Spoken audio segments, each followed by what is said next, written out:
देखिए, wave mechanical model of atom जो है वो बेस्ड होता था किस चीज़ पे?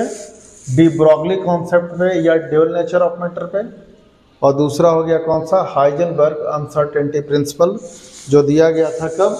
1927 में। यहाँ हम बात करेंगे किसके बारे में? हाइजेनबर्ग अनसर्टेनिटी प्रिंसिपल के बारे में।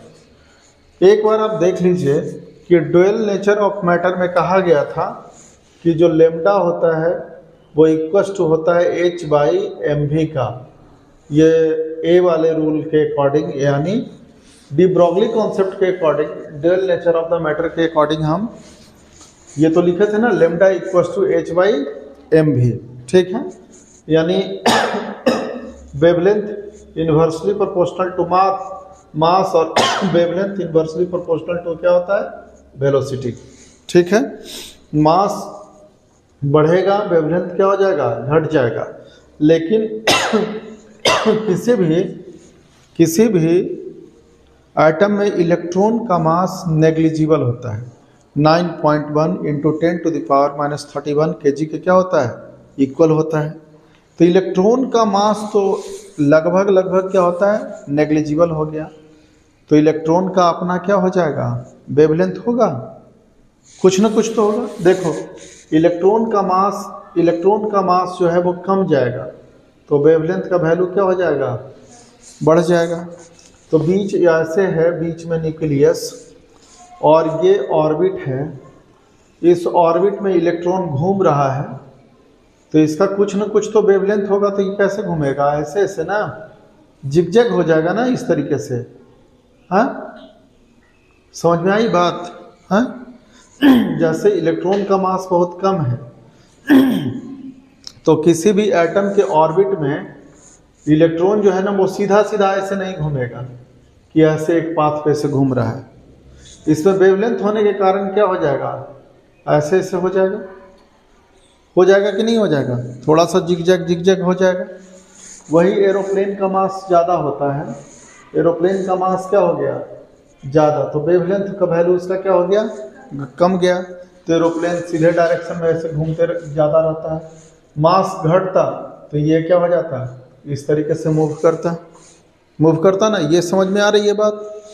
तब यहाँ से ध्यान देने वाली बात है कि मान लो कि न्यूक्लियस से इसके इलेक्ट्रॉन का हम डिस्टेंस नापें तो यहाँ तो ज़्यादा है, लेकिन इस जगह पे इलेक्ट्रॉन क्या हो जाएगा? डिस्टेंस घट जाएगा। कभी डिस्टेंस क्या हो जाएगा? बढ़ जाएगा, और कभी क्या हो जाएगा? घट जाएगा। तो मान लो कि डिस्टेंस है x, तो कभी बढ़ेगा और कभी घटेगा। तो इसलिए हम क्या ले लिए? Delta x। क्या ले लिए? Delta x। समझ गए यहाँ?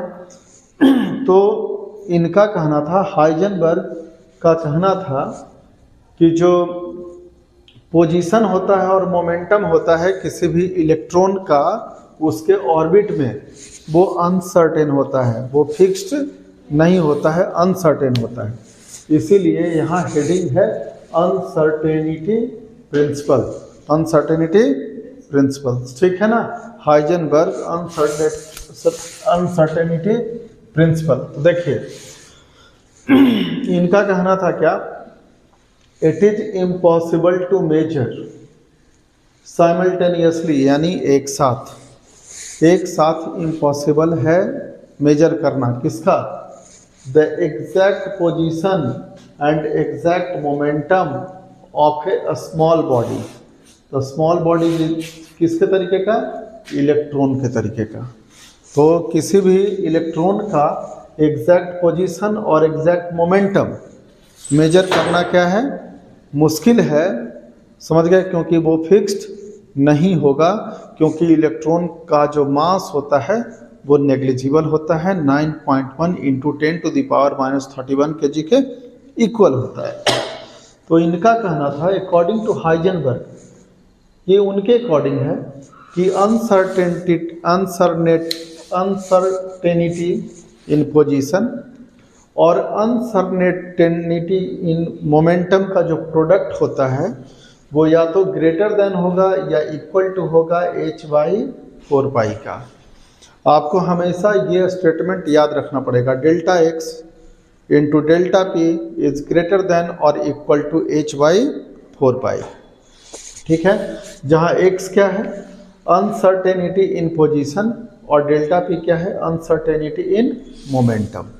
तो ये स्टेटमेंट के साथ साथ आप यहाँ तक यदि लिख लेते हैं तो आपको पूरा नंबर मिल जाएगा। और जितना भी न्यूमेरिकल आएगा तो ग्रेटर देन का साइन ना दे करके न्यूमेरिकल बनाने के लिए आप delta x into delta P is equal to h by 4 pi करके सवाल बनाइएगा। समझ गए?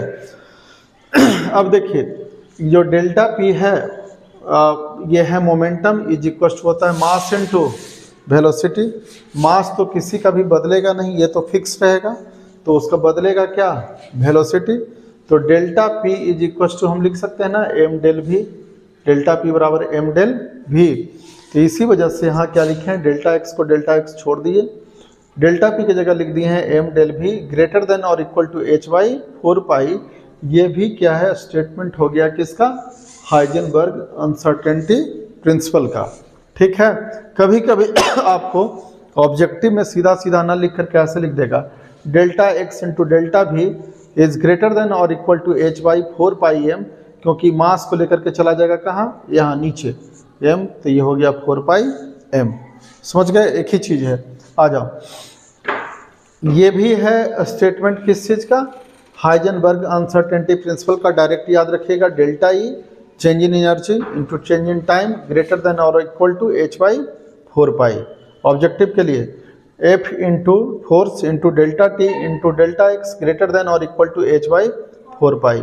तो आपसे पूछा जाएगा कि which of the following is the Heisenberg uncertainty principle, तो ये भी ऑप्शन हो सकता है, ये भी हो सकता है, ये भी हो सकता है, ये भी हो सकता है, और ये मेन है। समझ गए? इस तरीके से आप इसका जवाब दे सकते हैं। क्लियर हुआ? तो ये हम लोग समाप्त कर लिए हाइजेनबर्ग अनसर्टेनिटी इन प्रिंसिपल।